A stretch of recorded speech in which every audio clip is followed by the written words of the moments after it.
A funeral for a victim of gun violence shattered by gunfire outside a church on Pittsburgh's north side. 6 people wounded. Hours later, police closed down the McKees Rocks Bridge after a gun was thrown into the river. This is probably in my pastoral ministry that I have been doing over 30 years. This has been one of the most devastating days of my life.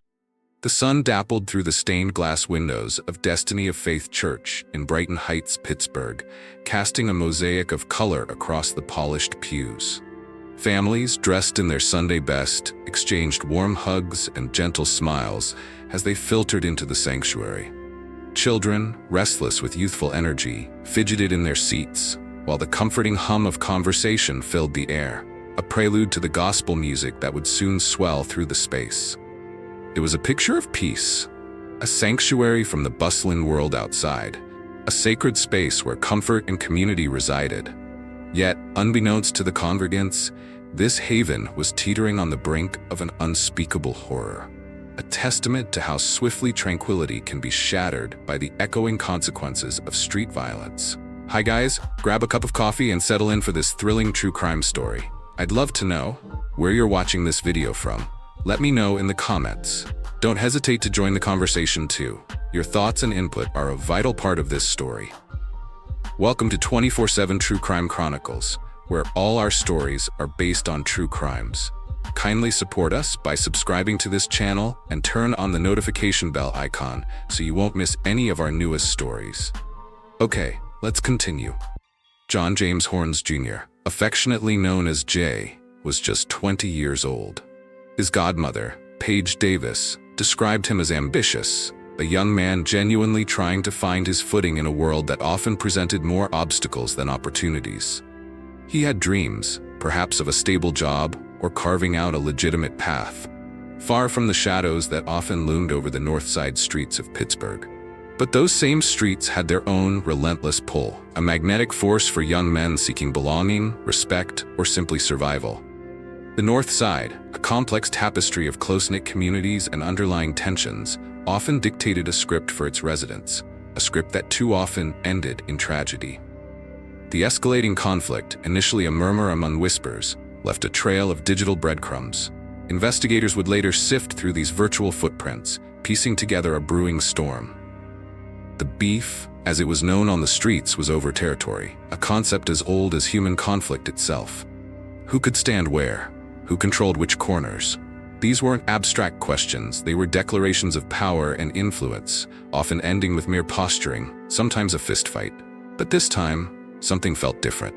These were names that meant nothing to Betty Jean 8 or Jacqueline Mahalik. Sharon Troutman, 19. Jolon Hines, 21.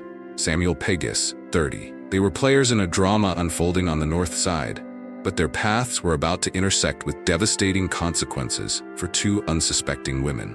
The tension, initially confined to hushed conversations and deleted social media posts, began to boil over. Text messages recovered later painted a grim picture. Threats traded, locations shared, a clear intent to escalate. The Sunoco gas station on Cedar Avenue, a place of everyday transactions, a neutral ground, was mentioned. Someone said they'd handle it. By 10 p.m. on October 15th, the stage was set for Pittsburgh's next tragedy. 2 groups of armed men converged, drawn by a simmering conflict. A grandmother waited for her bus, a mother hurried to work, and nobody knew the script would be written in blood. The Federal Street Party on Friday night, October 13th, was supposed to be a celebration, but it turned ugly. Words were exchanged between John Horns Jr.'s crew and men connected to Sharon Troutman. Witnesses later told police it started over a girl, or maybe money, or perhaps just the sheer proximity of rivalries. The air crackled with hostility. "Watch your back," someone hissed. "This ain't over." The seeds of retaliation were sown. By Saturday morning, October 14th, the digital world was ablaze with the conflict. Text messages flew back and forth. Instagram stories, quickly deleted after posting, served as fleeting declarations of intent. One message, chillingly recovered by investigators, simply read, "See you at the spot." The Sunoco station on Cedar Avenue, a place for routine errands, had become the designated battleground. Both groups knew the cameras worked, and ironically, Both groups seemed to believe that meant a measure of safety. Surveillance footage from that morning captured Jalon Hines at Pump 3. Just 5 hours later, John Horns Jr. filled up at the very same pump. They didn't cross paths, not yet, but an invisible line had been crossed. The threats were no longer just words. Someone brazenly posted a photo of a gun. Another responded with a location pin, the Sunoco station. By Saturday evening, both sides had made a grim decision. They would settle this face to face. What they failed to calculate, however, was that innocent people also use gas stations. Innocent people wait at bus stops. Innocent people die in crossfire. Betty Jean Ate was a beloved grandmother of 7, a pillar in her family. Her routine was a comfort. She would finish her day, head to her usual bus stop on Cedar Avenue, and catch the number 54 bus, which typically arrived around 10:08 p.m. On October 15, 1999, she set down her purse, adjusted her scarf, and checked the posted schedule.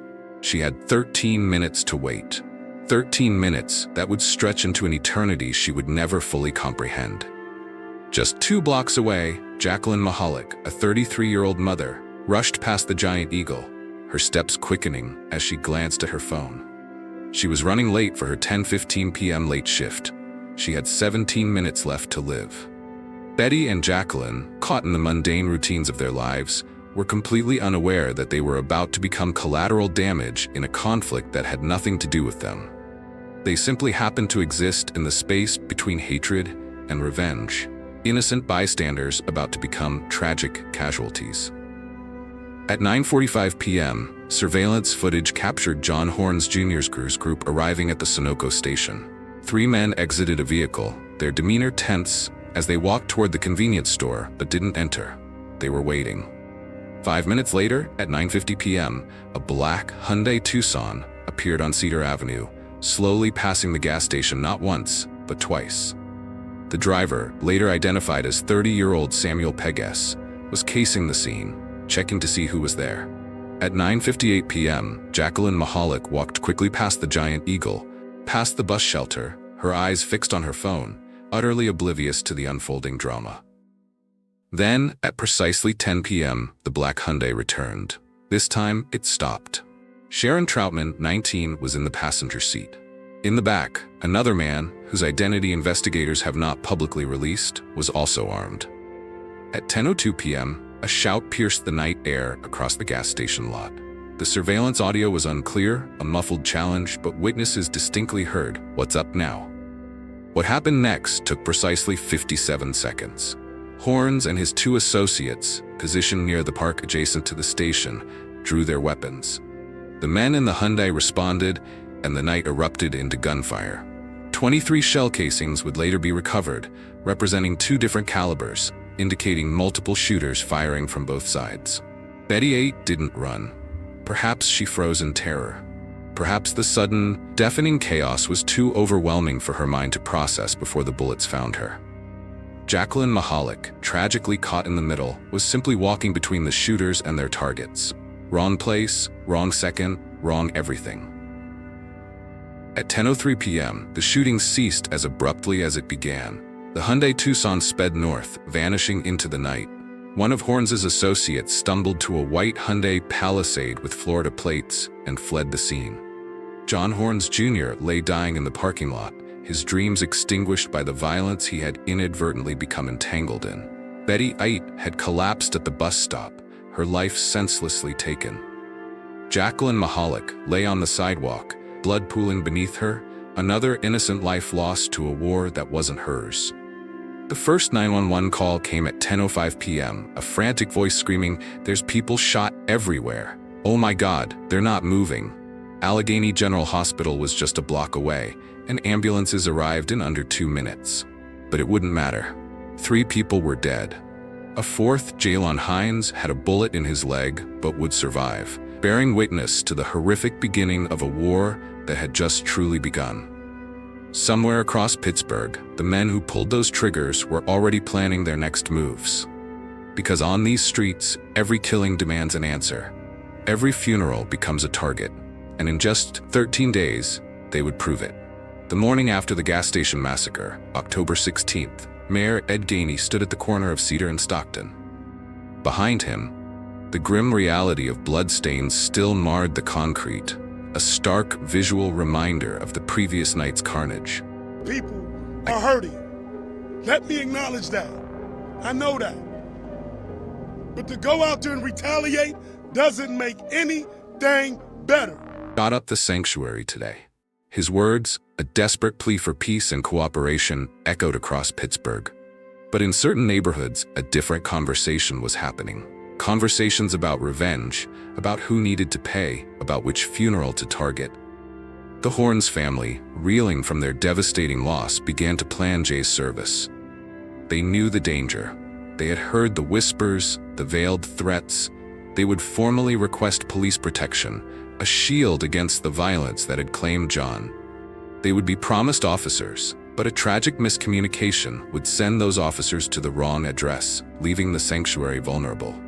13 days from now, 6 more people would bleed on Pittsburgh concrete, this time on church steps, this time during a funeral. Because in this story, every death demanded another.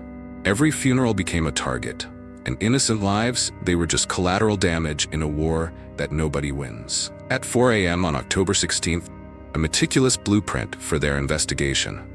50 detectives, 6 different surveillance systems to analyze. Their singular goal, find the shooters before they killed again. Detective David O'Neill led the video team, sifting through hours of footage from every conceivable angle. Sunoco cameras, Giant Eagle security, ATM footage from across the street, traffic cameras at Stockton and Cedar, even a Ring doorbell from a house 2 blocks away. Every pixel told part of the story. The black Hyundai Tucson appeared in frame after frame, its license plate finally visible. Within hours, they identified the owner. Samuel Pegues, 30 years old, with a criminal history that included a 2013 drug manufacturing conviction. The white Hyundai Palisade with Florida plates proved harder to trace, appearing briefly to pick up one of Horns' associates before vanishing into the night. By noon on October 16th, something unusual happened. The phone tips started flooding in. Not 1 or 2, but dozens. I saw who was in that car. I know where they went after. Check this Instagram story from last night. Commander Ford would later remark that he'd never witnessed such a level of community cooperation. Perhaps it was because Betty 8 and Jacqueline Mahalik weren't targets. Perhaps because killing grandmothers and mothers crossed a line even street code wouldn't defend. On October 17th, Jalen Hines was arrested at UPMC Presbyterian, still recovering from his leg wound. He was charged with 2 counts of criminal homicide for the deaths of Betty 8 and Jacqueline Mahalik. The next day, October 18th, U.S. Marshals located Sharon Troutman. The 19-year-old had been in the Hyundai's passenger seat, and ballistics would later match his gun to bullets that killed John Horns Jr. But these arrests, crucial as they were, couldn't halt the inevitable. Because on Pittsburgh's north side, justice and revenge often wore the same face. On October 20th, the Horns family met with their funeral director to plan Jay's service. They chose Destiny of Faith Church on Brighton Road, a place of peace, a sanctuary. But that same day, the threats began. Text messages, social media posts, quickly deleted but seen by too many, words whispered on street corners. The message was chillingly clear. John Horns Jr.'s funeral would not be peaceful. On October 26th, the family formally requested police protection for the service. Pittsburgh Public Safety approved the request. 2 officers would be assigned. The funeral was in 48 hours. October 27th, the officers received their assignment. But somewhere between dispatch and deployment, wires crossed. The address they were given, a funeral home, 3 blocks from the actual church. October 28th, 7 a.m., the assigned officers arrived at the funeral home, an empty parking lot. No activity. They radioed dispatch. No funeral scheduled at this location. Stand by, came the response. The officers waited, checking again at 8 a.m. Still nothing. At 8:45 a.m., they left. Meanwhile, just 3 blocks away, mourners began arriving at Destiny of Faith Church. Paige Davis, John's godmother, noticed immediately. No police presence. "Where are the officers?" she asked the funeral staff. "They should be here," someone responded. "We requested them." At 10 a.m., the hearse arrived. Still no police. By 11 a.m., 300 mourners filled the church. Gospel music played, Prayers began, and outside, multiple shooters quietly took positions. The security camera at the church entrance recorded everything. Timestamp 12:02 p.m. A figure in dark clothing appeared at the corner, then another, then more, moving with a chilling purpose. Inside, the service continued. The pastor spoke about forgiveness, about breaking cycles of violence, about young lives lost too soon. Outside, fingers rested on triggers. At 12:04 p.m., the shooting began. What happens when a community asks for protection and receives none? When officers go to the wrong address while killers go to the right one? When a sacred space becomes a shooting gallery? Pittsburgh was about to find out. At 12:04 p.m. on October 28th, the first shot cracked through the Brighton Heights air. Inside Destiny of Faith Church, 300 mourners froze. Was that a car backfiring? Then came the second shot. The third. Then the unmistakable sound of automatic fire. The church security camera captured figures running, multiple shooters, different positions. This wasn't random, it was coordinated. 5 shots, a pause, 15 more in rapid succession. Outside, 6 people fell, blood spreading across the church steps where minutes ago mourners had hugged and shared memories. Inside, panic erupted. Bodies hit the floor, this time from fear, not prayer. Mothers threw themselves over children. The elderly crouched behind pews. Someone screamed, "They're shooting at the church." The pastor's microphone picked up his desperate words. "Get down. Everyone down." Video from inside showed utter chaos. A casket abandoned at the altar. Funeral programs scattered like confetti. A child's shoe left behind as families ran for exits that might lead to death. The shooting lasted a horrifying 90 seconds. 90 seconds to violate everything sacred. 90 seconds to prove nowhere was safe. Then, silence. Then sirens. Police arrived to a scene they had tragically failed to prevent. 6 wounded outside, 1 in critical condition. Inside, traumatized mourners who had come to bury one victim of gun violence and almost became victims themselves. The image that would haunt Pittsburgh was indelible. Uniformed officers carrying John Horns Jr.'s casket to the hearse, the funeral he couldn't have in peace, the protection that never came. Rob Dennis, standing near the church afterward, told reporters, "You see how quiet it is now? It's always quiet like this. This doesn't happen here." But it did happen. At a church, during a funeral, in broad daylight. If not at church, then where? If not during final goodbyes, then when? If men with guns would shoot up a funeral, what boundary remained? 2 hours after the church shooting, police arrested Sean Davis, 19. By evening, a 16-year-old joined him in custody. Both faced attempted homicide charges. The investigation revealed what everyone already knew. Retaliation for October 15th, which was retaliation for something before that, which was retaliation for something else. A cycle spinning so fast, nobody remembered who started it. On November 2nd, more arrests were made in the Cedar Avenue case, but some charges wouldn't stick. In January 2023, homicide charges were dropped against Sharon Troutman and Samuel Pegues. They still faced conspiracy and weapons charges, but the impact on the victims' families was profound. Laura 8, Betty's daughter, pleaded, "Please lay down your arms. It harms the city, the world, it hurts." Bridget Mahalik, Jacqueline's mother, faced the unbearable reality that her children would still live their lives without her. The statistics tell one story. 2022 Pittsburgh matched 21's homicide rate by October. But numbers don't capture empty chairs at Sunday dinner. Numbers don't explain to children why mommy isn't coming home. Mayor Gainey continued to appear at crime scenes, continued to make speeches. "This has to stop," he would say. But the streets had their own momentum, their own terrible logic, their own laws, where shooting up a funeral somehow made sense to someone, somewhere. Today, if you visit the corner of Cedar and Stockton, you'll find a memorial. Flowers for Betty 8, photos of Jacqueline Mahalik, candles that neighbors keep lit. 2 innocent women dead, 6 wounded at a funeral. 3 young men dead or in prison. Families destroyed. A community traumatized. For what? Territory that nobody owns, respect that bullets can't earn, a street code that turns grandmothers into casualties. Stay safe, and remember Betty 8 and Jacqueline Mahalik. 2 women who died for nothing more than being in the wrong place when men decided to solve problems with bullets. This story, like so many others, is a stark reminder of the devastating ripple effect of violence. It underscores the importance of community, communication, and the constant pursuit of peace. If this true crime chronicle resonated with you, if it shed light on the hidden complexities of our world, please give this video a like.